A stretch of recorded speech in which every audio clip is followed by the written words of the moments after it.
buka halaman 45 coba. Halaman 45 nanti dengan buka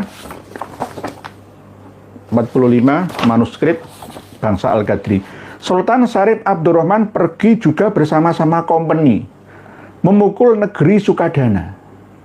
Nah, ini yang nulis kalangan mereka sendiri.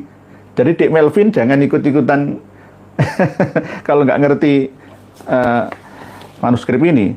Memukul negeri Sukadana itu dengan 18 buah perahu nama penjajah dari para pihak Sri Sultan Syarif Abdurrahman itu, Abdurrahman Al-Qadri, anaknya Husain Al-Qadri. Maka negara atau negeri Sukadana pun kalah, pecah perangnya oleh kompeni serta paduka Sultan Syarif Abdurrahman itu adanya. Ini bahasa Melayu kan begini.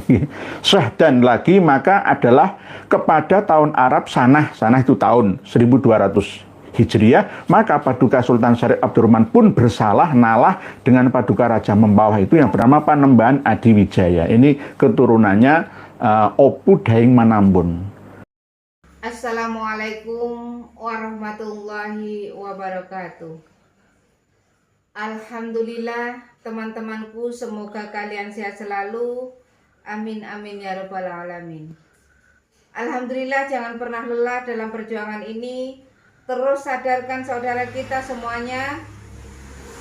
Tanpa berpanjang lebar, langsung saja kita simak penjelasannya dulu. Yang kami muliakan, yang kami hormati, yang kami takzimi, Bendera Kiai Haji Raden Zabidi, seorang tokoh muda Madura, Romo Kiai Abdul Muin, anggota PWI LS Surabaya, yang semuanya kami hormati, para pemirsa dan pendengar semua dimanapun berada, semoga senantiasa bertambah kualitas kebahagiaannya. Amin, amin. Bersama dengan anggota keluarga sampai nanti ke dzurriyyah panjenengan semua. Amin. Ila yaumil qiyamah. Amin, amin. Pada kesempatan yang penuh dengan kedamaian ini, alhamdulillah kami ditemani seorang pejuang yang low profile, selalu bisa all round di mana-mana, bisa berkomunikasi dengan siapa saja dan di mana saja, yang entengan tangan, bukan ngamplengan. Entengan tangan dalam arti tanpa diperintah itu, kalau jadi tugas panggilan jiwa beliau langsung melaksanakannya. Kirim surat ke sana kemari yang berupa fisik ataupun yang berupa digital. Beliau Romo Kiai Haji Zabidi sudah ada di samping kita untuk ngobrol bersama tentang perjuangan, pengorbanan, sekaligus pengkhianatan dari pendiri Kesultanan Al-Qadriyah di Pontianak, Kalimantan Barat. Untuk bahasan lebih panjang dan lebarnya nanti kita akan standarkan sesuai dengan manuskrip Leiden Belanda yang kami bagikan kepada panjenengan semua, yang sudah ditulis ulang ya dari Arab ke Latin, sehingga mudah untuk kita baca dan pahami bersama. Sudah dialih aksarakan dengan judul manuskrip tersebut adalah Asal Usul Bangsa Al-Qadri. Masalah tulisan hurufnya sebenarnya itu qaf ya, tapi karena lebih untuk memudahkan pembacaan saja, akhirnya ditulis kaf ya. Kalau menurut tulisan kita Al-Qadri, yang berhubungan kait dengan kerajaan di Kalimantan Barat. Kalau kita merenung sejenak, lepas dari tema malam hari ini, Yai, ada sejarah masyarakat Madura waktu kerusuhan di Sambas dengan Melayu, di Sampit Kalimantan Tengah kerusuhan dengan Dayak dan seterusnya. Jadi ini luka lama yang sebenarnya tidak perlu terulang kembali, dan semua kami salahkan, tidak ada yang kami benarkan, baik yang dari kawan-kawan Dayak ataupun kawan-kawan dari Madura. Karena apa? Sama-sama tidak mampu mengendalikan emosinya, amarahnya.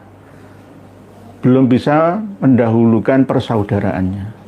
Hampir sama seperti yang terjadi kasus di Ambon sana, kasus di Poso sana, juga hampir sama. Sama-sama saudara harus mengedepankan persamaannya. Walaupun beda agama keyakinannya, tetapi sama warga bangsanya. Tidak perlu mencari-cari meruncingkan perbedaannya. Tapi kalau menurut saya tentang adanya kerusuhan di Sambas, seandainya dari orang-orang Jawa, Madura khususnya itu tahu bahwasannya tokoh yang terkenal dengan Torekot Qadiriyah Naksabandiyahnya yaitu Syekh Khotib As-Sambasi. Pak, insya Allah karena murid-murid Torekot Qadiriyah Naksabandiyah ini hampir merata di seluruh Jawa dan Madura. Hampir merata. Jadi secara tidak langsung kalau kita punya patriotisme, punya rasa kekeluargaan yang kuat, tunggal guru, misalkan gitu, tunggal guru, insya Allah konflik-konflik itu bisa diminimalisir atau bisa jadi gak akan terjadi. Nah inilah kesalahan dari kita, minimnya informasi-informasi dengan hal-hal yang kayak gitu dan bisa meminimalisir terjadinya chaos atau korban dari adu domba. Insya Allah begitu. Intinya itu masalah kecil sebenarnya ya. Kecil masalahnya. Masalah anak-anak itu loh. Tapi karena ya itu tadi perbedaan dan kebencian yang didahulukan. Oleh sebab itu untuk kedepannya jangan ada lagi ya. Amin. Perang saudara. Lebih baik membina persaudaraan saja.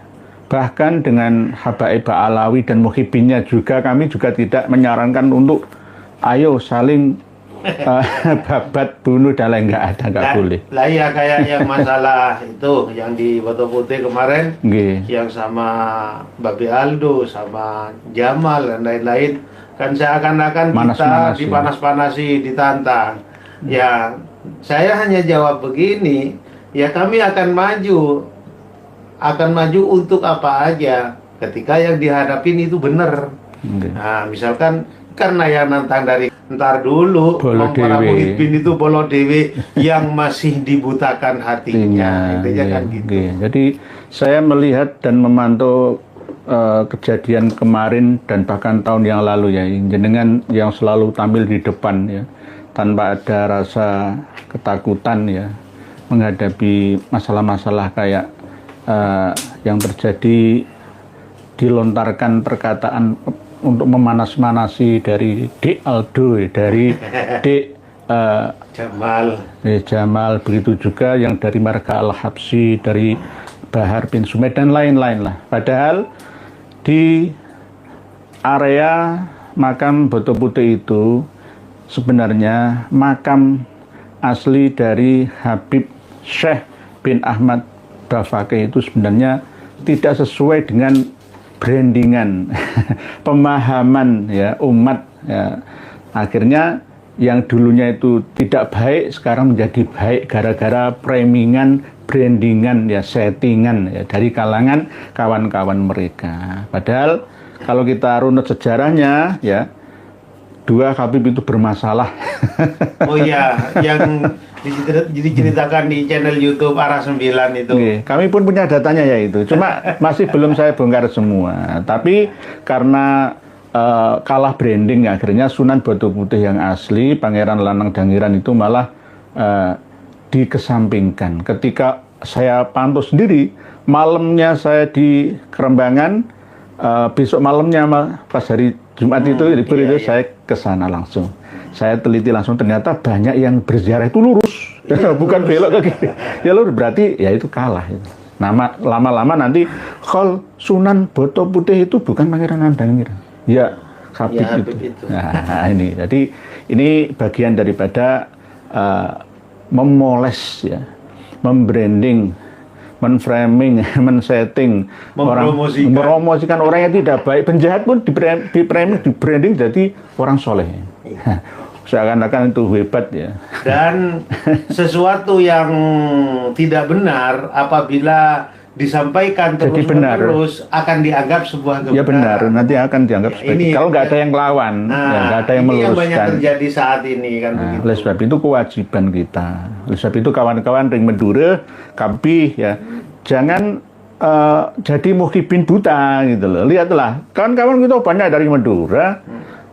Pamekasan, Sangenep, ya, Bangkalan, Sempang, semua banyak yang pro kita. Justru kita ini melindungi kalian semua guru-guru ngaji setempat, ustadzah setempat, itu punya kiai setempat. Itu yang kami bela. Kok jenengan malah musuhi saya, itu bagaimana? Yang dampak positifnya bisa dirasakan oleh pribumi khususnya yang katakanlah kayak kiai yang orangnya berada atau para agnia dan lain-lainnya. Sekarang menurut info pendawiran berkurang ya, turun drastis.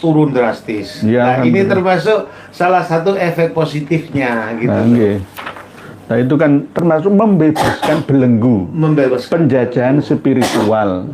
Ya, yang membelenggu Kota Madura di Bangkalan semua banyak yang pro kita. Oleh sebab itu ini bagian daripada mencerdaskan anak bangsa. Tidak hanya Ring Madura saja, ya wong Jawa, ya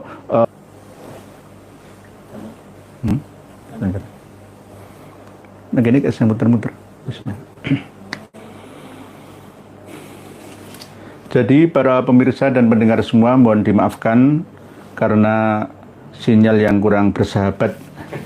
Kadang ada kiriman tulisan yang tinggal enter saja sehingga mesin tampil langsung hang ya. Mohon dimaafkan. Kita teruskan kembali bahasan tentang manuskrip yang ada tersimpan di Leiden, Belanda. Manuskrip ini tidak 100% bisa diandalkan kebenarannya. Walaupun begitu, kita tetap menjadikannya sebagai pembanding dari data-data selama ini yang kami punya. Lah, kalau tidak berguna kok ditampilkan? Iya berguna, tetap berguna. Bergunanya di mana? Ini diakui sendiri oleh kalangan internal Al-Qadriyah sendiri, begitu juga dari pihak Belanda. Nah ini jika dipercaya 100% sesuai dengan tulisan-tulisan yang beredar di dunia maya, itu akan membuat kita kebingungan semua. Karena ada yang mengakui bahwa memang Kesultanan Al-Qadriyah di Pontianak itu berjasa. Padahal di sisi yang lain juga ada sifat pengkhianatannya. Ya, karena kita harus imbang ya, supaya nanti juga Mas Melvin ya, Sultan yang saat ini secara budaya mewarisi Kesultanan Al-Qadriyah Pontianak sana itu tidak melaporkan saya. Melaporkan saya, oh ini pencemaran nama baik, tidak, kita by data. Ini ada berasal dari keluarga Kesultanan Pontianak sendiri. Ini Mas Ahmad bin Abdurrahman Al-Qadri atau Al-Qadri. Perlu kita jadikan modal utama bahwa ada sebagian dari marga Al-Qadri Pontianak Kalbar yang sudah tes DNA. Hasilnya apa ya? Ada yang R, ada yang O. Jadi kemungkinan besar ya, jika dilakukan screening keseluruhan marga-marga Al-Qadri yang ada, diantaranya yang sekarang ya masih ada, itu silsilah nasab keba'alawinya itu masih bisa diragukan. Lah kok sesuai dengan datanya Al-Qadri, ya data itu kan bisa dibuat oleh tangan-tangan kita, umat manusia, tergantung penguasa. Tapi ketika data catatan Tuhan berupa nggak bisa, baru ini nggak bisa dibantah. Nah, kalau ada yang bantah berarti kurang update ilmunya. kurang open minded pemahamannya, bahwa kita selama ini mengakui ilmu dan teknologi terkini, dan itu ada di Al-Qur'annya, cuma pemahaman penafsirannya saja yang berbeda. Di hadisnya juga ada, tetapi cara memahaminya saja yang mungkin tidak sama. Oleh sebab itu ada jasa ya berdirinya Kesultanan Al-Qadriyah di Pontianak sana, itu ada memang, tetapi banyak pengkhianatannya. Di mana ya setelah ditolong oleh Kesultanan Matan, Sukadana Tanjung Pura, itu sudah lama ada, abad 7 Masehi, 8 Masehi itu kerajaan paling tua di Kalimantan Barat sana itu Tanjung Pura. Terus akhirnya menjadi Matan. Jadi Sukadana itu masuk Tanjung Pura, ya, wilayahnya. Jadi pertama kali dari silsilah leluhurnya Al-Qadri Pontianak ini adalah Habib Husain bin Ahmad Al-Qadri. Katanya seperti itu. Pertama kali jujuknya Aceh, lalu ke Palembang, lalu ke Batavia, Jakarta, lalu ke Semarang. Di Semarang itu 2 tahun. Jadi merantau lah intinya. Itu jadi bukan orang yang mulia ningrat dari Yaman, itu bukan. Rata-rata itu mereka datang ke sini sebagai pengembara, ya. Terus ingin merubah nasibnya supaya mudah diterima oleh umat Islam yang ada di Nusantara. Akhirnya ngaku cucu Nabi kita. Nah, ini nanti bisa dites kebohongannya sampai anak cucunya itulah. Jadi akhirnya setelah itu barulah pertama kali jujuk di Matan ini, di Matan Tanjung Pura. Menurut info yang saya terima dari Duriyah Qadriyah yang ada di Madura, itu pada masa setelah Sayyid Abdurrahman Al-Qadri ini, di periode keturunan kedua Qasim, keturunan kedua itu terjadi kudeta memang. Sehingga cucu-cucu putra dan cucu-cucu beliau itu yang asli itu keluar pulau dari Pontianak.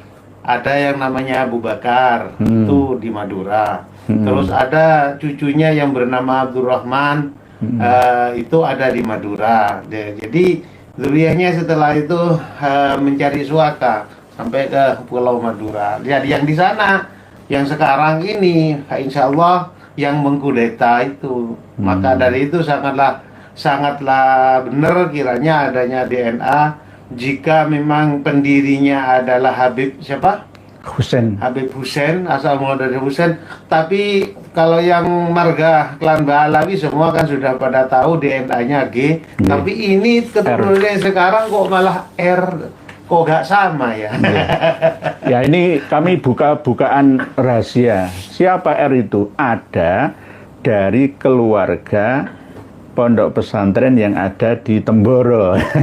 Saya buka rahasia. Okay. Jadi ada keluarga besar Temboro yang berasal dari marga Al-Qadri. Jadi ada ya iparnya yang sudah tes DNA. Oleh sebab itu kita tidak bisa percaya 100% bahwa Al-Qadri itu benar-benar Al-Qadri yang diakui Ba'alawi. Sama seperti yang tercantum dalam manuskrip ini.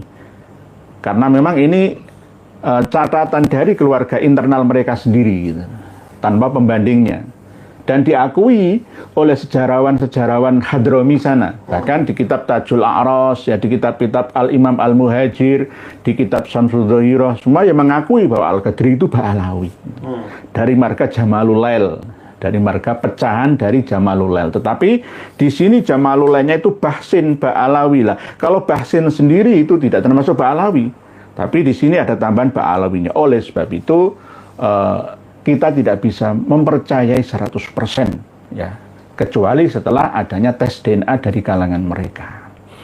Nah ini perlu digarisbawahi bahwa Dik Melvin ya sekarang menjadi sultan di Pontianak sekarang itu jangan terlalu pede.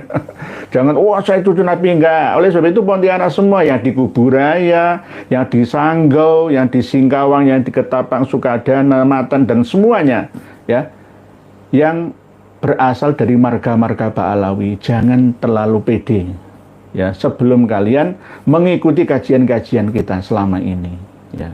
Bahwa kalian itu bukan cucu Nabi, hanya sekedar ngaku-ngaku saja. Karena terputus, ya, terputus. Bahkan kami punya data terbaru dari kitab Tajul A'ros, karya dari Habib Al-Attas, yang mengibuli Kiai Haji Idham Khalid. Idham Khalid ya. Itu diapusi, diminta kata pengantar dalam bahasa Arabnya dibuat mukaddimah yang ada di kitab Tajul A'ros 2 juz itu. Dan di situ Kiai Haji Idham Khalid mengakui kebenaran nasab Ba'alawi sesuai dengan data kitab tersebut. Ketika kami teliti semua ya isi dari Tajul A'ros ini, ternyata banyak kesalahan-kesalahan di dalamnya. Dan bahkan ada yang fatal dan banyak campuran-campuran khurafatnya. Saya tidak bisa minta klarifikasi dari almarhum Kiai Haji Idham Khalid. Apakah beliau benar-benar membaca Tajul A'ros sampai futuh, sampai khatam, atau hanya sekedar husnudzon saja? Ya bisa juga. Saya tadi sore baru mengkaji Tajul A'ros. Kenapa Kiai Haji Idham Khalid mau memberi kata pengantar pembukaan ya mukaddimah kitab ini? Nah, ini namanya dikadali. Dihapusi. Nah, itu sejak dulu itu seperti itu, sama dengan kasus yang ada di Pontianak ini, sama seperti kasus yang ada di Kesultanan Banten, kudeta yang dilakukan oleh Syarifah Fatimah Ba'abud terhadap Kesultanan Banten. Hampir sama seperti yang terjadi di Kesultanan Matan dan Mempawah, yakni ketika Habib Husain bin Ahmad Al-Ghadri ini menikah 3 kali di Matan, di Sukadana ini, dekat ya Tanjung Pura kalau dulu ya. 3 kali memiliki anak semua dari 3 istri itu, dan diantaranya ada yang bernama Abdurrahman Al-Ghadri, Abdurrahman bin Husain Al-Ghadri, yang akhirnya mendirikan Kesultanan baru di Driyah di Pontianak itu. Lalu didikte oleh company VOC atau Belanda, diatur ya secara kekuasaannya tidak bisa leluasa, harus sesuai dengan aturannya Belanda atau company pada waktu itu, yang akhirnya diperalatlah Kesultanan Pontianak untuk menguasai kesultanan-kesultanan Islam Melayu. Dayak Mempawah itu ada Dayaknya juga. Jadi kalau di total di Kalimantan Barat itu ada 23 kesultanan Muslim itu. Kalau Tanjung Pura, Matan itu dulunya Hindu-Buddha. Pada waktu Majapahit ada, itu sudah ada di sana. Sudah pernah menjadi sumpahnya Palapa, Jamada itu. Nah, 23 kesultanan itu ya Muslim juga dari kalangan Melayu, diserang semua oleh Abdurrahman Al-Ghadri ini, dibantu oleh company Belanda. Jadi diperalat oleh Belanda untuk menguasai seluruh daerah Kalimantan Barat sana. Jika penonton nanti melihat podcast live streaming ini, bisa buktikan sendiri apa yang kami sampaikan, bahwa Abdurrahman Al-Ghadri ini ya entah terpaksa atau tidaknya, saya kurang tahu wallahu alam, tapi benar-benar menyerang ya kekuasaan kesultanan yang ada. Panjenengan buka halaman 45 coba. Halaman 45 nanti jenengan buka 45 manuskrip bangsa Al-Ghadri. Sultan Syarif Abdurrahman pergi juga bersama-sama company memukul negeri Sukadana. Nah, ini yang nulis kalangan mereka sendiri. Jadi Dik Melvin jangan ikut-ikutan kalau nggak ngerti manuskrip ini. Memukul negeri Sukadana itu dengan 18 buah perahu perahu nama penjajah. Dari para pihak Sri Sultan Syarif Abdurrahman Al-Qadri, anaknya Husain Al-Qadri, maka negara atau negeri Sukadana pun kalah, pecah perangnya oleh kompeni serta paduka Sultan Syarif Abdurrahman itu adanya. Ini bahasa Melayu kan begini. Dan lagi maka adalah kepada tahun Arab Sanah itu tahun 1200 Hijriah, maka paduka Sultan Syarif Abdurrahman pun bersalah nalah dengan paduka Raja Mempawah itu yang bernama Panembahan Adiwijaya. Ini keturunannya Opu Daeng Manambun. Pendiri Kesultanan Mempawah itu berasal dari keturunan bangsawan Luwu, Bugis, Sulawesi Selatan. Dari Banjar lalu hijrah. Oleh sebab itu kenapa Sukadana kok diserang oleh Pontianak Al-Qadri? Gara-gara Sukadana ini masih punya hubungan darah dengan Banjar. Akhirnya ditundukkan semua, disatukan, alasannya seperti itu atas bantuan dari kompeni Belanda. Jadi inilah yang namanya pengkhianatan itu. Dan akhirnya menyebar luas ke seluruh kesultanan sampai Sambas, ya, sampai Singkawang, hampir perbatasan dengan Sarawak, sekarang milik Malaysia itu. Kalimantan Barat yang sebegitu luasnya, hampir 3 kali lipat luas daratan Jawa Timur, provinsi, ya, itu dulu pernah diusulkan oleh Hamid II Al-Qadri menjadi daerah istimewa, DIKB, daerah istimewa Kalimantan Barat. Hampir sama seperti 16 negara bagian, negara Madura termasuk negara Sumatera Timur, negara Indonesia Serikat, ya, RIS, Republik Indonesia Serikat itu. Yang akhirnya sama, ditiru oleh Sultan Hamid II Al-Qadri. Yakni ingin bangkang dari aturan pusat Jakarta oleh Soekarno-Hatta. Jadi hampir sama. Diajak gabung nggak mau. Ya. Oleh sebab itu ini yang mulai dipropagandakan oleh habaib-habaib dan muhibinnya. Sultan Hamid II, pahlawan nasional, berjasa, yang menemukan lambang negara burung Garuda, Gedabrus. Gedabrus, itu jangan percaya. Oke, itu kan usulan, tapi yang berhak mengiyakan atau tidaknya itu kan, ya, panitia, Bung Karno, panitia termasuk Muhammad Yamin, dan lain sebagainya. Jadi, hampir sama kasusnya seperti pengusul bendera merah putih yang dari Palu sana kemarin itu. Jadi nanti panjenengan buka semua halaman 45 dan seterusnya itu perang terus.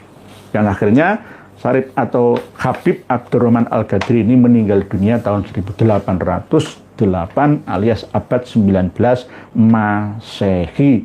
Berdirinya Kesultanan Pontianak 1771 Masehi. Hampir sama 1745 ketika Syarifah Fatimah Ba'abud yang mengkudeta Kesultanan Banten sana. Jadi dikasih hati Rogo Rempela. Berduyun-duyun berdatangan orang-orang yang hijrah dari Yaman sana menuju ke Indonesia. Yang membawa Habib Husain bin Ahmad Al-Qadri ke Matan itu siapa? Orang Arab Hijaz. Bukan Mbak Alawi, ditunjukkan nek kamu kepingin sukses, ayo melu aku gitu. Gitu. Jadi ditolong, jadi nggak ada dulu sukses orang ningrat dari Yaman itu enggak. Mereka itu kere, munggah balik di Nusantara, lupa daratannya. Lalu menikah dengan orang-orang kita. Lalu anak-anaknya ini mengikuti jejak ayahandanya, lalu ingin berkuasa, ingin menguasai Nusantara. Sehingga kenapa kami sering menyampaikan Musa Munawar Al-Qadri mempunyai anak Muhammad Al-Qadri yang akhirnya dibaptis setelah keluar dari Pulau Buru yang akhirnya menjadi Paulus Al-Qadri itu. Yaitu ada unsur leluhurnya ke sana. Cuma disamarkan Nyai Juru, saya pernah ke sana, ya. Nyai Juru itu kan janda yang membawa Musa dan 2 saudaranya lalu mengikuti Kiai Ronowijoyo yang terkenal dengan nama Arabnya Hasan Muhyi, pelarian perang Jawa Pangeran Diponegoro, yang akhirnya mendirikan pesantren di daerah Pagu, Kabupaten Kediri, Jawa Tengah sana. Jadi ini saling keterkaitan.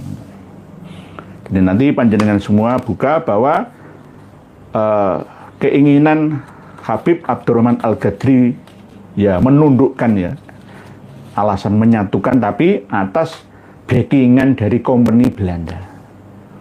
Sama seperti yang terjadi pada diri Sultan Hamid II. Ketika masa penjajahan Jepang, Kesultanan Al-Ghadriyah Pontianak itu dimusnahkan semua. Ayahnya Sultan Hamid II dibunuh oleh Jepang. Lainnya dibunuh semua. Ini terkenal dengan peristiwa Mandor, ya, pembantian Mandor itu, di Pontianak, Kalimantan Barat sana. Jadi habis. Terus Sultan Hamid II ini ditawan oleh Jepang, dibawa ke Batavia sampai dibebaskan setelah Indonesia merdeka itu. Lalu bergerak untuk berjuang ikut Bung Karno-Hatta katanya, tapi ada niat yang berbeda. Yang diantaranya membela perjuangan mengaco Permesta, ya. Diantaranya adalah pemberontak dari turunan Belanda, Turki sana, yakni Westerling, yang akhirnya tidak layaklah Sultan Hamid II ini menjadi pahlawan nasional kita. Jadi ini pengkhianatan.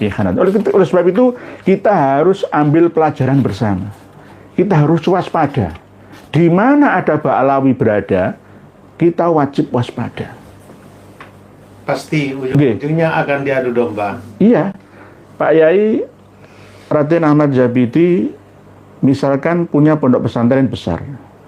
Ini ada Habib ingin nyantri ke Pak Yai Zabidi. Bukan nyantri sebenarnya. Ingin mendompleng nama besar jenengan. Lalu setelah itu jenengan harus hormat saya Habib kecil lagi, santri Habib kecil. Jenengan harus merguru ke saya. Yang akhirnya tak umumkan, Kiai loh gak berani sama saya. Karena saya itu cucu Nabi. Framing. Iya, cucu Nabi Kiai itu apa? Di bawah saya 70 kali. Di bawah saya tingkatannya. Yang akhirnya Kiai-Kiai semua itu mencium tangannya habaib-habaib muda. Tidak boleh mendahului, ngimami habib-habib walaupun bodoh dan muda-muda itu. Lah, ini didompleng, ditenggelamkan. Didekati, tenggelamkan. Ya, ini kita harus hati-hati dan waspada. Apalagi tanggal 26 April yang lalu ya, putranya Kerajaan Nurul Mustafa Jakarta ya menikah. Ya, menikah ya. Isunya ya kabar-kabar biasa mas seperti itu. Sebab itu saya itu pernah usul ya. Nurul Mustafa Jakarta itu tutup saja, bubarkan saja. Paling berani sedunia itu cuma saya masalah ini. Karena apa? Itu berbahaya, memelihara kesesatan yang ada. Anak-anak muda diajak untuk sesat bersama. Mohon maaf. Imaman ini. Gambarnya Habib leluhur mereka. Nah, ini berbahayanya itu di situ. Oleh sebab itu, bagaimana menurut pendapat Pak Yai Zabidi tentang jasa Sultan Al-Habib Asy-Syarif Abdurrahman bin Husain bin Ahmad Al-Ghadri yang ada di Pontianak, dan pengkhianatannya menurut panjenengan lebih berat mana? Lebih banyak mana ya? Apanya ini maksudnya? Ya lebih banyak positifnya atau negatifnya itu aja. Berjasakah ya untuk mengislamkan masyarakat asli Kalimantan Barat sana atau? Ya sebetulnya kalau di Kalimantan sebelum era Kesultanan Qadriyah itu di sana itu sudah banyak yang masuk Islam. Yang Islam di sana, lebih-lebih di Sumatera itu, bahkan Islamnya itu mulai zaman Rasulullah itu sudah masuk. Sudah masuk, di Baros itu mulai. Saya berpedoman kepada kepada dawuhnya Gusti Allah, bahwasanya Rasulullah itu kan diutus ke segenap alam kan, seluruh alam. Lah tentunya sebelum Rasulullah itu sendiri wafat, artinya tugas beliau itu sudah sempurna, sudah purna dalam menyebarkan Islam ke seluruh dunia, lil alamin, itu sudah selesai, termasuk di Nusantara. Nah, termasuk di Nusantara. Jadi sudah selesai dan dilanjutkan dengan khalifah beliau yang datang ke Indonesia, yang siapa itu cucu seorang khalifah yang makamnya di Maros. Itu kan ya yang meneruskan dalam artian untuk menjaga Islam tetap ada di Nusantara. Tentunya jika ada orang yang sok-sokan ngaku-ngaku, lebih-lebih sampai yang katanya mencetak ulama. Nah, itu ada. Ya, tujuannya apa? Agar kita yang orang Nusantara terkenal dengan adat ketimurannya, yang tawadu dan berbaik hati tanpa ada curiga yang aneh-aneh kepada orang lain, selalu husnudzon. Lah ini dimanfaatkan gitu loh. Seakan-akan kalau menurut saya itu dimanfaatkan, sehingga pada akhirnya apapun yang disampaikan oleh mereka yang ngaku-ngaku dzurriyyah Rasul, ya sudah, ya gitu. Ya ceritanya begini begitu tentang ya gitu. Itulah. Nah, ini termasuk karena memang selama mulai adanya Mbak Alwi datang ke Indonesia, kita ini kan jangankan ngurusi silsilah atau validitas dzurriyyah Rasul, mengurusi menyelamatkan nyawa diri dan keluarga aja sudah kerepotan kan begitu. Lah dalam hal ini terbukti kitab-kitab nasab kontemporer yang data-data primer dari abad ke abad sampai di awal abad 21 masih belum beredar, masih belum ada. Sebab saya pernah membuktikan di tahun 2019 kalau tidak salah, ada saudara saya yang di Mekah, di Turki, terus di mana lagi itu di Irak, di Mesir. Saya mintain tolong untuk mencari kitab-kitab nasab yang saat ini beredar sudah ini ketemu semua. Itu gak ada, memang gak dijual bebas, entah itu disengaja atau tidak, ya wallahualam. Yang jelas mencari ke toko-toko kitab yang besar, daftar kitab nasab yang 10 yang saya tunjukkan itu gak ada gitu loh. Nah, jadi ya intinya begitu, sehingga pada akhirnya karena klan Ba'alawi ini bekerja sama dengan penjajah, yang mana memang tujuannya agar penjajahannya langgeng di Nusantara. Satu-satunya cara ada 3. Yang satu, kaburkan sejarah, kaburkan silsilah. Ketika kaburkan sejarah, sekarang kita membaca komentar panjenengan semua dari Pak Budi Susilo di National Archive. Data para kapiten Arab sangat jelas sekali para imigran Yaman itu dibawa Belanda. Nggih. Kapiten Arab dibawa oleh Belanda dari Arab sana untuk bertugas menjadi mata-mata di Nusantara. Bagaimana ya? Ya, memang betul. Nah, untuk dijadikan kayak apa itu? Spionase. Di sini memang nyata. Kemarin ya ada yang ngirim ke saya daftar dari semuanya itu berapa halaman itu. Maluku, Ambon, Mataram, Nusa Tenggara Barat, semua ada semua. Nah itu, Pak Budi Susilo, memang benar. Bahkan saya untuk wilayah Pekalongan saja itu berturut-turut itu dari Marga bin Yahya. Oleh sebab itu sejarah terulang. Jika di Pekalongan itu ada Marga bin Yahya yang ingin berkuasa secara spiritual di sana, itu ya meniru leluhurnya. Nggih Pak Budi Susilo. Laras Bu Zainzeta, Assalamualaikum. Waalaikumsalam Bu Zainzeta. Diakui atau tidak, mayoritas Ba'alawi itu penipu dan mengkhianat. Banyak sekali ulama, cendekiawan dan orang-orang pintar cerdas ikut berkhianat karena kurang hati-hati dan tidak waspada. Tidak mawas dalam berlogika. Nggih leres Bu Zainzeta. Tadi yang saya sampaikan. Kawan-kawan kita kupas kembali. Di dalam kitab Tajul Aros 2 juz itu ada kalimat pengantar dari Kiai Haji Idham Khalid yang mengesahkan menaskeh kitab Tajul Aros itu, dan bahkan mempercayai bahwa memang para habaib itu nyambung nasabnya sampai Imam Ahmad Al-Muhajir. Padahal setelah kami periksa, ada ratusan kesalahan di dalamnya. Apakah benar-benar Kiai Haji Idham Khalid itu membacanya, menelitinya, atau hanya sekedar membaca saja dengan atas dasar husnudzon, tanpa memahami dengan kewaspadaan? Saya sendiri membuktikan, sudah saya buktikan, saya punya kitabnya. Jadi sama seperti buku ya yang dikarang oleh komplotan ya, saya katakan ya, yang sahnya nasab Alawi oleh komplotan-komplotan itu. Lalu 9 kiai yang memberi kata pengantarnya, ya sama seperti itu, dikadali. Dikadali. Nggih. Ahmad Zabidi baru lagi, oh nggih, diguyu jangkrik nyimak romoe nggih, sami-sami nggih, sami-sami nggih.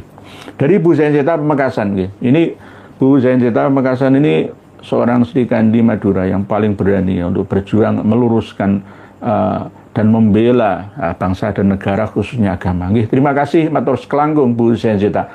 Pak Jaya Wijaya, kula nuwun Rama Kiai, monggo. Mugi Rama Kiai diberikan kesehatan selamat seluruh. Amin. Matur suwun Pak Jaya. Muhammad Johari. Bismillah. Assalamualaikum warahmatullahi wabarakatuh. Pak Jai. LDI apa juga suka cerita khurafat Pak Yai? Sama seperti Pak Alawi. Nah, ini saya belum pernah mendengar pendapat dari Kiai Haji Zabidi tentang LDI. Kalau yang saya tahu masalah LDI itu cuman ada sih ajaran-ajarannya yang tidak betul juga. Kayak jika istrinya siapa itu misalkan dimaui oleh ketuanya, itu imamnya itu dikasihkan. Dan yang nama Islam yang penuh rahmah ialah tentang ketika kelompok lain dianggap najis. Nah, dianggap najisnya itu apa? Suatu contoh, misalkan saya yang aswaja gini masuk ke masjid mereka, setelahnya langsung disiram, gitu loh, ngepel kubro. Kayak babi ya. Ini salah satu yang ajarannya yang bertentangan dengan aswaja. Tentunya ini kan termasuk diskriminatif, diskriminatif kepada sesama. Hal ini juga tidak baik kan gitu. Jawaban dari Kiai Haji Zabidi begitu Pak Jai. Tadi datar-datar saja ya, karena beliau bukan peneliti masalah LDI itu, tapi kami yang paling pedas ya di Indonesia yang paling pedas mengatakan bahwa LDI itu aliran sesat menyesatkan. Jangan diikuti. Itu jual beli agama, kapling surga mengancam neraka. Semua orang ditundukkan dengan ilmu gendamnya, dengan hipnoterapinya. Korbannya ya generasi-generasi mereka sampai sekarang juga. Berbahaya. Dan ada memang doktrin yang Pak Jai sampaikan, khurafatnya itu ada. Karena memang pendiri dari Islam Jamaah Darul Hadis pertama itu adalah seorang dukun, seorang ahli ilmu kanuragan. Nur Hasan Ubaidah Lubis, luar biasa. Itu seorang dukun. Dari kalangan NU dulu itu, ya ngaji di pondok NU. Jadi ilmu kadigdayan, kejadukan, amalan-amalan itu. Bahwa kesaktiannya itu ada di depan rumahnya, itu ada sebuah pohon kecil itu. Kalau pohon itu dicabut, kekuatannya hilang. Jadi ini sama seperti khurafat Pak Jai. Terus ada lagi kesaktiannya tuh luar biasa. Ya. Pokoknya jaduk lah, mandraguna lah. Tapi ternyata beliau meninggal dunia kecelakaan waktu perjalanan dari Jakarta, dari Cirebon pada waktu itu. Hilang dong jaduknya. Hilang. Ya, karena memang itu tadi yang paling kuat itu ilmu gendam. Jadi saat aku melecablek pandang mata, rangkulan itu orang itu langsung hilang akal sehatnya ya. Lalu dikasih informasi doktrin, bleng seperti install ulang. Nah itu kekuatan, itu bahaya. Bagi yang pemahaman agamanya biasa-biasa saja, jangan dekati amir, imam, atau guru-guru di antara mereka. Kalau hanya sekedar teman orang-orang biasa, nggak apa-apa. Tapi kalau sudah kelas amir itu dapat doktrin, ilmu menundukkan orang, cablek, plek itu aja orang itu langsung bingung ya. Yes, kayak Islamnya Jamaah Islamiyah teroris itu lah. ya kan. Misalkan di beat kamu bawa bom ke gereja, masuk surga, ditunggu 70 bidadari di sana. Langsung itu bunuhlah banyak-banyaknya orang. Jadi dalam memorinya itu ya wis tak mateni wong sing akeh wong kafir wae kok. Jadi yang non muslim itu kafir semua, halal darahnya. Nah, ini doktrin seperti ini, doktrin radikal, doktrin teroris itu namanya. Nah, ini masih dijalankan dalam lingkup pembinaan MUI sebenarnya. LDI itu apakah masih menggunakan takiyah, ya, fatonah budi luhurnya, bitonahnya, atau sudah berparadigma barunya. Oleh sebab itu kami sampaikan ke Mas Kriswanto sebagai Ketua Umum LDI yang ada di Jakarta sana, ayo berbenah. Pak Alawi saja jatuh kok, jenengan akan jatuh juga. Sekuat apa LBY Jatman? Jatuh kok. Ya, Pak Alawi jatuh. LDI akan jatuh kalau tidak membenahi diri. Taubatlah kalian, kembalilah ke salaf ya yang asli, atau kembali ke pangkuan Nahdlatul Ulama, kiai-kiai. Selama ini kawan-kawan yang hijrah dari LDI itu nyebrangnya bukan ke Nahdlatul Ulama. Oleh sebab itu dari kalangan kiai Nahdlatul Ulama harus bisa merangkulnya. Ya. Harus mampu menerima mereka. Yang saya pikirkan itu kan yang anak-anak muda. Generasi generus ya, cabai rawitnya itu. Jadi hampir sama Pak C. Termasuk diantaranya adalah kata-kata buruk. Sama seperti Pak Alawi. Kenapa kok sejak lama saya mengatakan LDI dengan Pak Alawi itu hampir sama. Dari kalangan amir imam aslinya itu mengatakan, oh buruk. Ini loh buruk. Hatinya buruk, lisannya juga buruk. Kalau saya ucapkan itu, aduh malu saya itu. Nggak bisa saya mengatakan. Pak Jai, mohon maaf. Nggak bisa saya mengucapkan. Katanya buruk. Tapi kalau LDI ini kan gitunya kan barusan aja. Artinya ya cuman nggak seperti Kelan Balawi. Iya, ratusan tahun. Ini baru 74 sebenarnya. Nih. Baru 74. Tahun 74. Semacam apa itu, bukan amal ada yang jariahnya. Termasuk berbohong pun ada berbohong jariah ini. Boleh berbohong. Takiyah namanya. Kamuflase. Ya, ini kan juga masalah ekonomi. Jadi pondok-pondok LDII, markas, kantor, dan masjid-masjid LDI itu berasal dari iuran mereka. Karena dananya 10% yang ditarik dari anggotanya itu kuat mereka secara ekonomi. Jadi intinya itu ya jual beli agama lah Pak C. Sama, bahkan khurafat yang paling sering disampaikan Pak C, bahwa pendiri Islam Jamaah pertama, Amir pertama Kiai Haji Nur Hasan Ubaidah itu menjadi imam Qodi di Mekah sana. Ini percaya. Sampai sekarang itu generasi mudanya itu percaya Pak C. Percaya. Jadi imam Masjidil Haram. Iya. Itu ada saksinya. Meninggal dunia ya teman-temannya. Imam Masjidil Haram itu ya kayak misalkan Pak Zabidi kemarin haji ya. Ngimami istrinya sendiri. Ayo Dek, mak mengaku Dek sholat hajat. Ya, nang standing Masjidil Haram. Terus nanti tak berarti kan nggak bohong ya? Nggak bohong, ya imam teman, jenengan imam Masjidil Haram. Imami siapa? Imam istri jenengan sendiri. Atau jemaah umrohnya? Jemaah umrohnya, mutawif itu. Ya itu, ya hampir sama seperti itu. Tapi pemahaman generusnya, generasi penerus cabai rawitnya itu tidak seperti itu. Oh berarti benar. Alim alama. Guru-gurunya itu sekelas gurunya Hadratus Syekh. Ngono ya percaya itu. Pak Sun, Indonesia cerdas dan maju tanpa Yaman. Nggih, Bu Heni Bewanti. Assalamualaikum warahmatullahi wabarakatuh.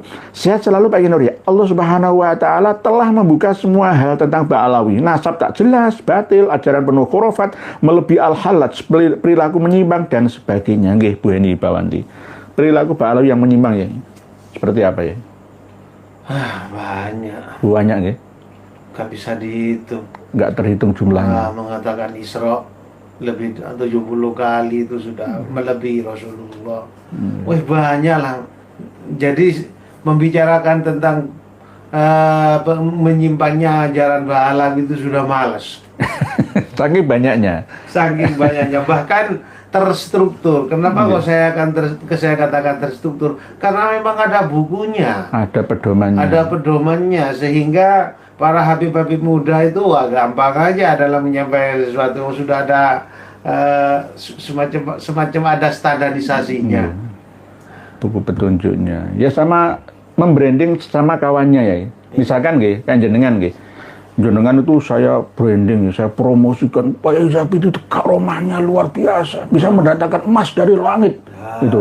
Terus saya sampaikan ke murid-murid saya. Murid saya menyampaikan lagi ke teman-temannya. Terus itu. Jadi sesama teman klan mereka kadang-kadang nyimpang selain Mbak Alawi, kadang-kadang ya Hadromi biasa. Itu dipuji leluhur mereka itu. Saling memuji, Nggih, saling memuji. mengunggulkan. Tapi nggak sesuai kenyataan ya. Nenek sesuai itu nggak masalah. Ya sama seperti Boto Putih itu. Ya. Habib Syekh bin Ahmad Wal-Faqih Alaim Allama. Padahal saya mendapatkan info itu sebetulnya bukan makamnya Habib yang dijadikan. Memang ada di situ Habibnya, Tapi nggak pas. nggak pas. Itu batu nisannya itu ala Cakraninggratan Madura. Harus bayar. Harus bayar malah. Tipologi harus bayar. Nah, iya. Bahkan yang ada yang mengatakan info dari Jawa Tengah itu namanya sebetulnya Raden Sri Muji dari Jawa Tengah. Jadi befakih. Nanti pakai Bersaudara menisan ya. saudara lagi. Allah. Oleh sebab itu kalau hari-hari ini di Ponorogo ada makam Yang dibongkar makam Dewi Condrowarti. Condrowati. Warti ya, ada R-nya ya. Itu saya teliti itu. Ini gara-gara matur suwun, terima kasih Pak Dalang Purbosasongko dari Ponorogo yang menginfokan ke kita. Alhamdulillah PWI LS merusak makam palsu itu melalui prosedur, melibatkan pemerintah daerah setempat dan Pak Polisi juga. Jadi nggak ngawur. Nanti, Ya, maka dari itu saran saya kepada teman-teman PWI LS dalam setiap melakukan aksi atau harokah itu jangan melanggar sampai hukum. melanggar tatib yang ada, prosedur-prosedur yang ada. Tunjukkan bukti kepada aparatur pemerintah baik sipil, TNI maupun Polri, khususnya disebut Porapar karena ini memang wilayahnya. Setelah terbukti berdasarkan bukti-bukti otentik, baru koordinasi untuk melakukan aksi. Nah, sebab kalau ngawur tentunya nanti framing kepada PBLS itu akan makin parah. Yang saya dengar infonya PBLS itu FPI-nya NU, itu yang saya dengar. Lah maka dari itu untuk merubah image yang kayak gitu kita harus taat peraturan di NKRI serta dalam segala gerakan harus berkoordinasi dengan pihak-pihak terkait.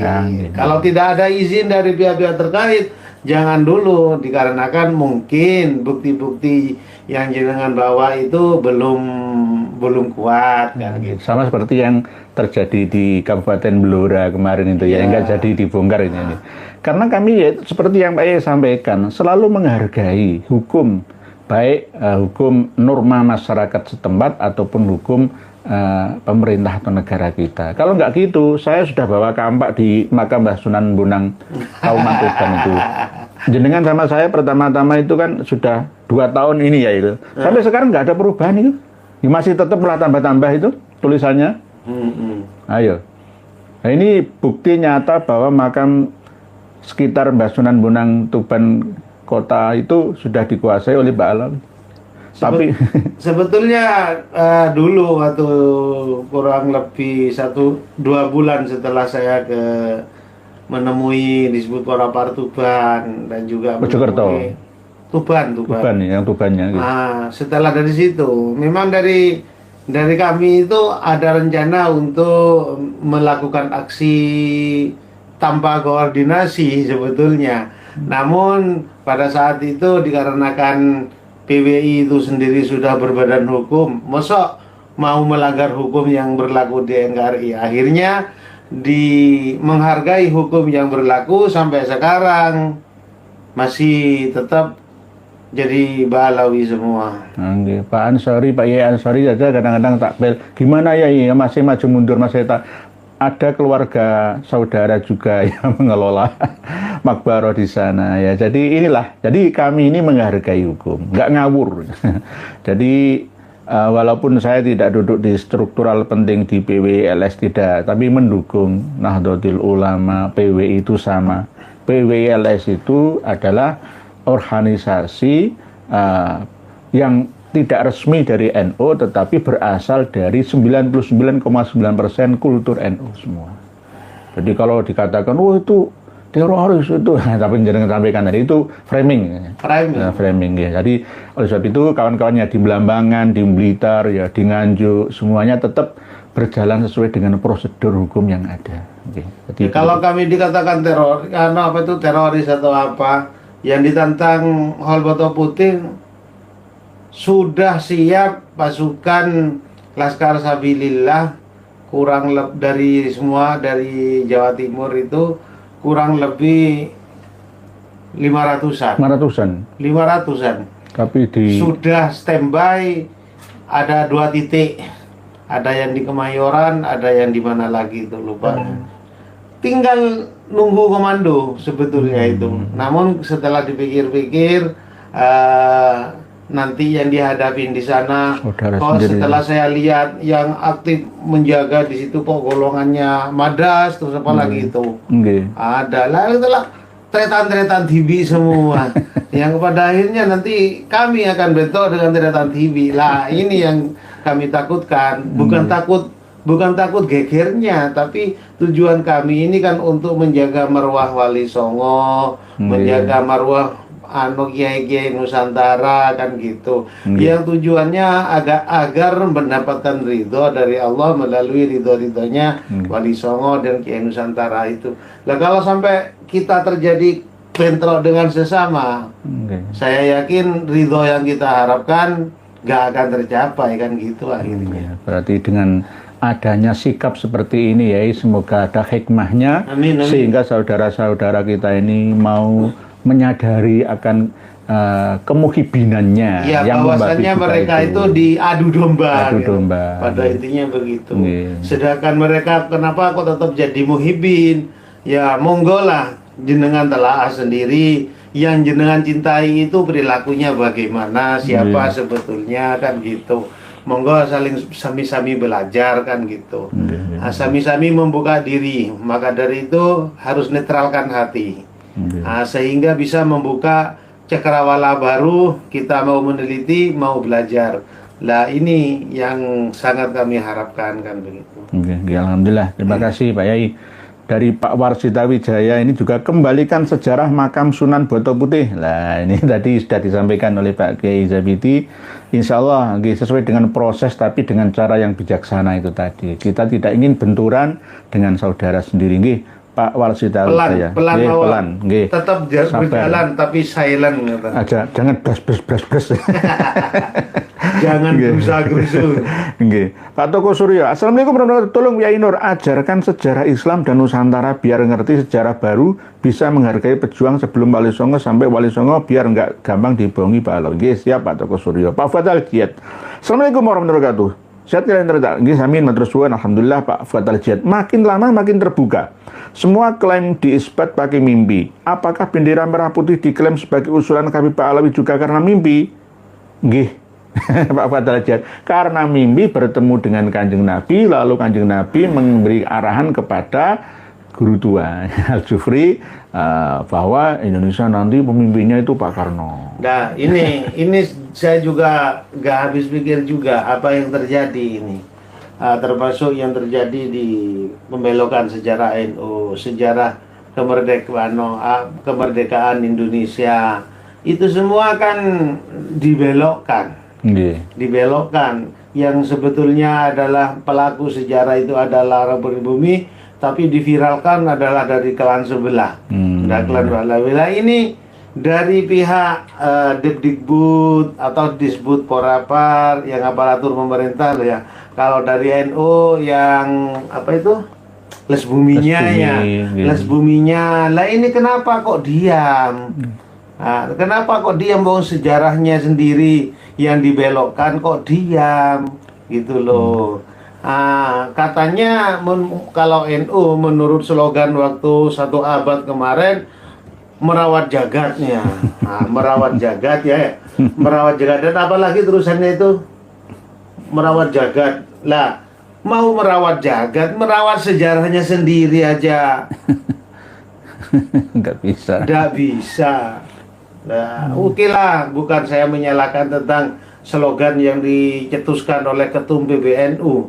Enggak, cuman mari kita sadar diri. Nggak perlu koar-koar yang terlalu wah, namun prakteknya nggak ada. Nah, kan intinya gitu. Jangan kayak tong kosong hanya nyaring bunyinya, kan gitu. Nggih, ya matur nuwun. Nggih. Servis elektronik. Assalamualaikum Pak Nur. Kuningan Jabar hadir izin nyimak, semangat terus mencerahkan umat dan semoga Allah melindungi Pak Nur, amin matur suwun. Pak Supardianto. Assalamualaikum Pak Nur. Asli dari Ngawi, Jatim. Udah 45 tahun jadi warga Bandung, Jabar. Alhamdulillah Jawa Barat udah banyak yang sadar mukibin, dibuktikan kemenangan KDM dan pencerahan Kiai Nusantara. Makasih sami-sami Pak Supardianto dari Ngawi tapi domisili di Jabar, Bandung, ibu kota Jabar. Terima kasih, salam hormat untuk seluruh warga Jawa Barat semua. Selamat karena panjenengan punya gubernur yang mantap. Mantap. Jawa Timur masih belum bisa niru ya, pemutihan ya. Tadi keputihan malah nggih. Pak Dahlia, Bu Dahlia Ghazali. Mau Tangerang hadir nyimak ya nggih. Monggo dari Tangerang mau, daerah mau ya, ada aliran silat mau itu kalau di Tangerang itu nggih. Honibi, Assalamualaikum warahmatullahi wabarakatuh. Pasaran channel, intinya ganti ketua PBNU baru NO marwah NO bersinar. Ini sudah kami siapkan Pak. Pasaran channel. Kami itu sudah ini loh. Apakah Kiai Nur Yahya itu mampu ya bersama dengan timnya untuk mensejahterakan warga NO dan umat Islam Indonesia pada umumnya sekaligus seluruh rakyat Indonesia? Bisa. Cuma kenapa kok kami ini ngirit ya, dalam arti medit, dalam arti apa? Wong sugih itu harus bisa menata wadahnya, SDM-nya gitu. Ini yang kami tata dulu. Kalau sudah siap SDM seluruh rakyat Indonesia, khususnya warga NO, maka akan kami keluarkan, Allah sendiri melalui hambanya yang saleh akan sudah siap. Nanti insya Allah warga NU itu punya kartanu, ya, seperti ATM, ya.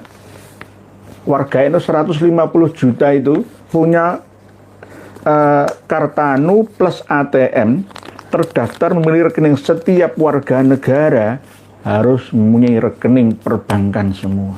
Nanti bisa ngambil uang. Dari mana? Ya dari pembagian, ya, pengelolaan tambang yang ada di daerah Nusa Tenggara Barat sana.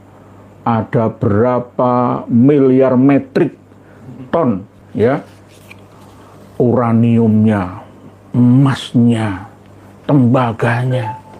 Itu hanya di NTB saja untuk menghidupi seluruh rakyat Indonesia, turah-turah semua.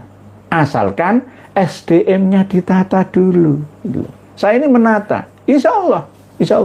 Ya, asalkan didistribusikan secara merata. Amanah ya. Amanah itu ini. Kalau tidak amanah, misalkan saya brol-brolan, kita keluarkan uang 10 triliun untuk bancaan, ya nggak mendidik. Bahkan saya seringkali nih, bukan saya, ini ada ya Imam Mahdi, saya itu makmum Mahdi yang siap mendistribusikan Indonesia Raya, Makmur Jaya, khususnya warga NU dulu, ya, kita dampingi UKM-nya. Ansor kemarin sudah kerjasama dengan Danantara misalkan, ya, kita support semua. Tapi ketua penyelenggara strukturalnya ini harus orang-orang yang amanah semua. Kalau sekarang saya belum bisa, kami belum bisa menjamin karena SDM-nya mohon maaf, belum sesuai harapan kita. Apalagi nanti presiden kita, menteri, anggota DPR, MPR kita, sampai DPR, gubernur, semua bupati dan camatnya, semua harus orang-orang yang amanah, orang-orang yang jujur, ya. Kita cari orang-orang yang langka seperti ini. Kalau toh mau menikmati sekedarnya, hasil jerih payahnya nggak apa-apa. Tetapi intinya itu niat bersama untuk mensejahterakan ummah, rakyat, masyarakat. Jadi ini yang kami lakukan, insya Allah. Insya Allah ada semua. Allah sudah menyediakan semua di perut bumi kita. Kenapa kita jadi kiri, diancam Amerika saja takutnya bukan main. Ya, kita ini pengangguran terbesar di dunia itu Indonesia. Setiap tahun berapa ratus ribu keluaran lulusan sarjana S1 yang ada. Semuanya kemana? Bahkan PHK terus, lowongan kerja tidak banyak tersedia. Nah, ini yang kita pikirkan bersama. Jadi kita ini tidak mau mengasih ikan saja, enggak. Harus mengasih kailnya. Gitu loh. Dan siap, sudah siap. Dananya itu sudah siap. Insya Allah, biiznillah, subhanallah, la hawla wa la quwata illa billah. Bukan hanya omong kosong belaka atau harapan dana revolusi seperti yang digaungkan kemarin itu enggak. Asli. Asli insya Allah berkah Nusantara. NO Nusantara Jaya Raya, bahkan seluruh rakyat Indonesia. Nah, gitu nggih. Jadi insya Allah begitu nggih. Tadi dari Pak Pak Warsita Wijaya sudah pusukma. Iya Kiai, gas terus sebarkan yang benar pokoknya Kiai Nusantara nggih. Siap Bu Arsa. Setiap majelis sering mengucapkan yang terhormat ulama dan habaib, di framing Gus Aap. Padahal memang dari zaman dulu itu tamu yang dihormati, bukan warga Jamiah. Baru-baru saja Habib ikut Jamiah NU. Nggih, Gus Aap itu sudah kami nasihati Bu Arsa, supaya sadar, supaya sadar. Lah wakilnya ketua LDNU itu kawan saya. Siapa? Yaitu Bari Sadili. Kawan saya sendiri. Insya Allah besok akan ke sini ya, tapi pas saya ada acara luar kota. Siapa ya Tobari? Nggih, Tobari Sandili. Termasuk ulama muda ini. Nggih, itu di Jatman juga sekarang. Jadi kami dukung. Kemarin sudah janjian sama saya untuk ngasih kitab yang luar biasa. Nggih, siap Bu Arpa. Pak Ijo. Ya enggak apa-apa, nama Pak Ijo itu tidak apa-apa. Nama itu mengandung unsur doa. Kenapa kok dinamakan Pak Ijo? Karena lahirnya itu pasaran Paing, supaya dadi wong sing bejo. Jadi akhirnya wes Pak Ijo saja itu. Jadi lahirnya itu nang pasaran Paing, legi Paing pon wagi kliwon, lah itu pas Painge. Terus harapan dari orang tuanya supaya jadi orang yang beruntung, saidun fil jannah, fid dunya wa fil jannah, yakni jo bejo. Gak ciloko, akhirnya tadi ini Pak Ijo. Yang sekarang di PBNU SDM-nya kurang yai, penting wetenge wareg dhewe betul. Nggih sepenting urip dhewe wae. Ora apa ngurusi wong. Prinsip seperti ini. Lah aku jabat ya paling 5 tahun ya. Lah apa ya digoleki iku lah ya duit wis penting ekonomi kudu mapan wis mikirno umat itu ya sekedar saja. Oh, di ujung-ujungnya duit. Sing paling enak itu dadi anggota LDI. Saya itu pernah ditawar ya. Amir itu saya punya anggota 6.000 jamaah saya gitu. Per orang itu potong gaji, potong penghasilan setiap bulan itu 10% setor ke saya. Nah, saya 6.000 kali 100.000 berapa setiap bulan? Ya 6 juta. 60 juta. Itu setiap bulan ya. Nah, kalau saya punya jamaah lagi, banyak lagi 10.000 kali berapa? Itu untuk 1 bulan usurun saja. Belum lagi jenengan nanti dosa nggak apa-apa nebus di hadapan saya. Nanti tak sampaikan tobat, surat taubat jenengan nanti store saya duitnya ini mau tobat dari apa? Ngapusi dah. Oh ya, gak apa tebusan. Oh, jadi tobatnya berbayar. Berbayar. Alhamdulillah. Kayak di gereja itu. Ya kaya saya. Gak usah kerja saya. Sudah kaya saya.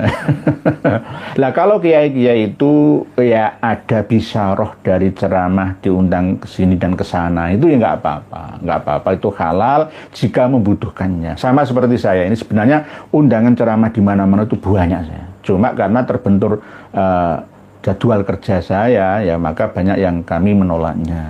Saya jadi ingat itu ya.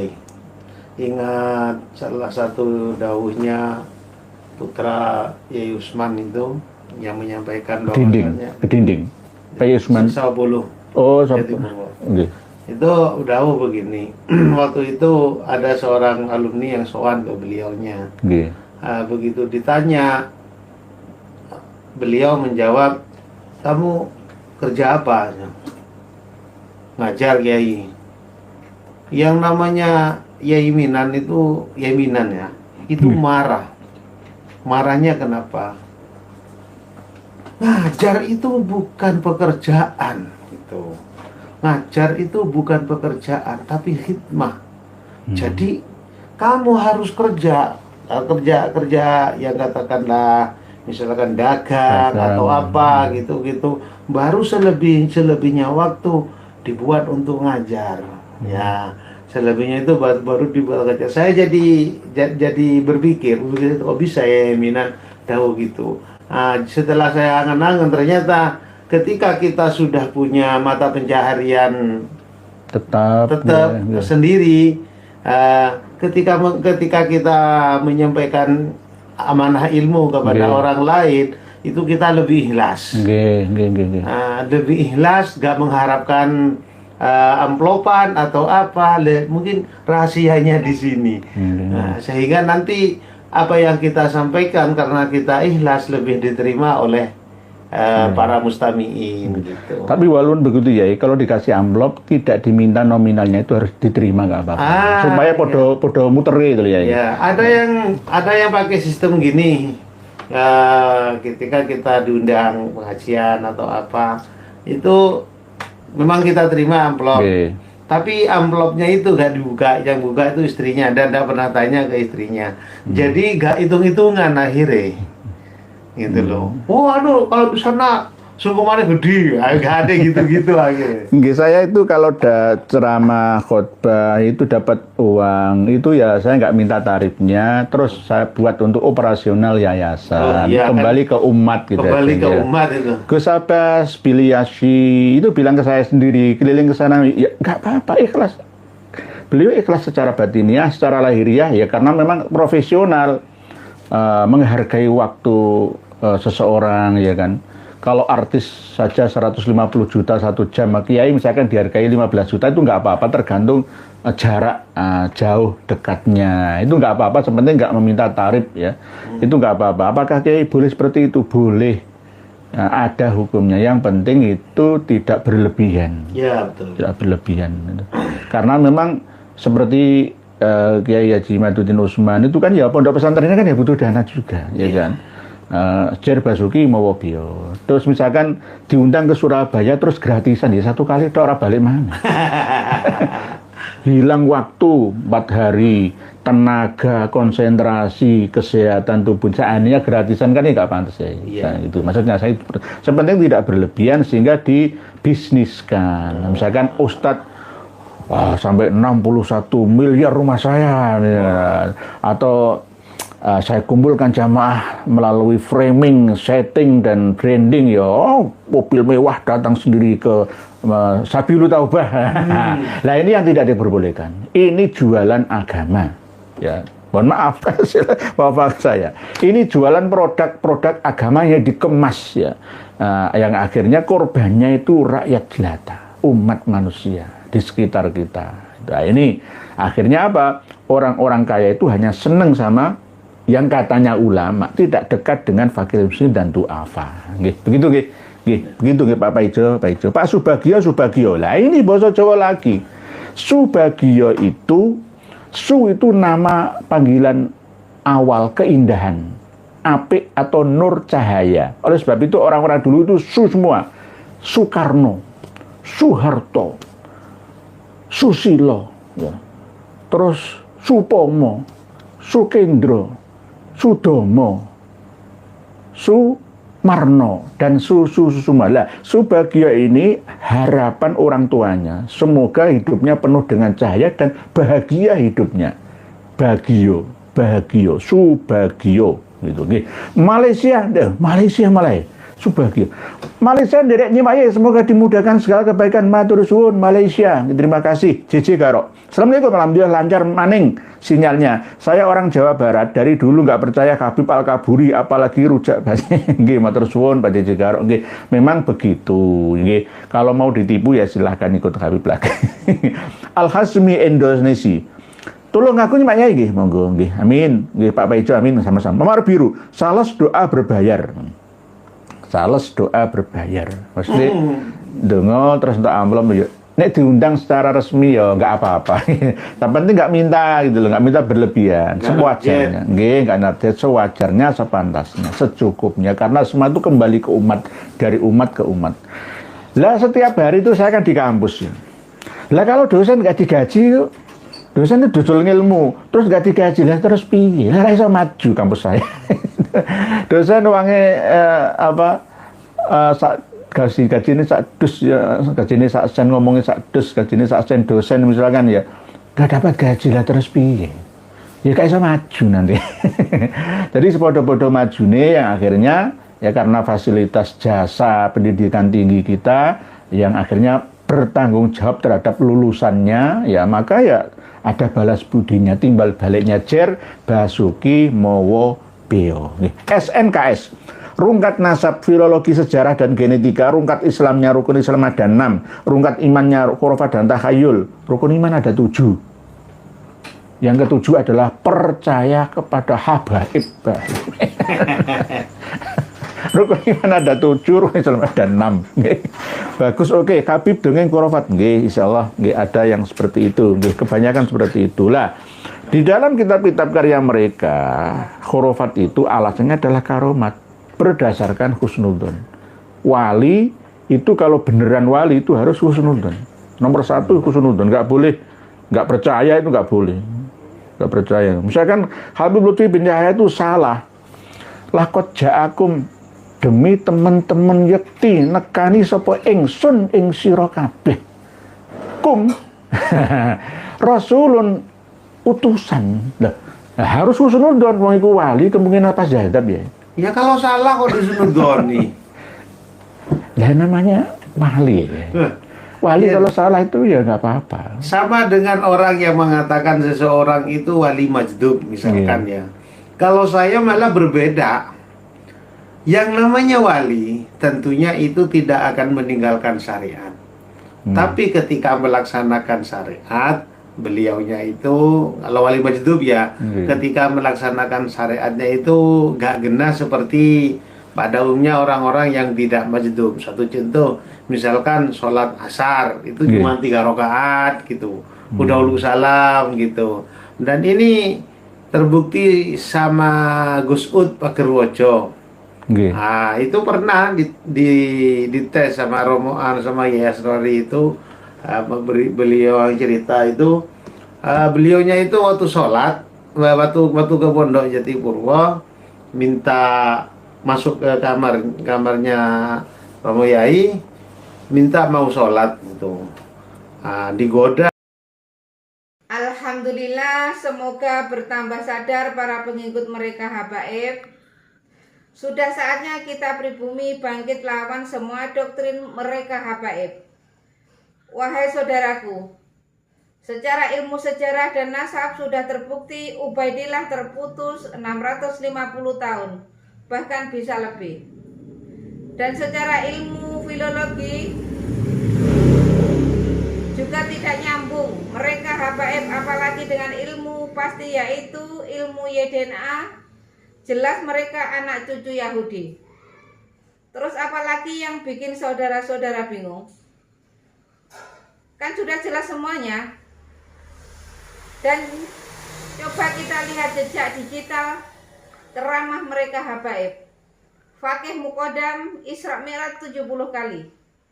Ini sangat menyesatkan, bahkan saya berpikir bahwa mereka itu Islam atau bukan. Dan mereka juga terus-terusan menggaungkan bahwa Indonesia merdeka karena jasa habaib. Ini sangat menyesatkan. Karena tokoh-tokoh pahlawan nasional kita tidak ada dari kalangan mereka habaib. Justru merekalah yang buat Nusantara Lama merdeka karena mereka habaib kerjasama dengan Belanda. Dan setelah Indonesia merdeka, muncul lagi PKI. Bahkan 2 kali. Dan siapa tokoh PKI? Ya mereka juga. Kalau dipikir-pikir, mereka wajib kita usir dari Indonesia ini. Mereka mirip dengan kaum Rohingya. Dan masih banyak lagi rekam jejak hitam mereka habaib di Indonesia ini. Dari sini bisa kita pahami kan? Tetap semangat terus. Semoga saudaraku sehat selalu dan dimudahkan rezekinya. Amin amin ya rabbal alamin. Sampai jumpa di video selanjutnya. Akhir kata, wassalamualaikum warahmatullahi wabarakatuh.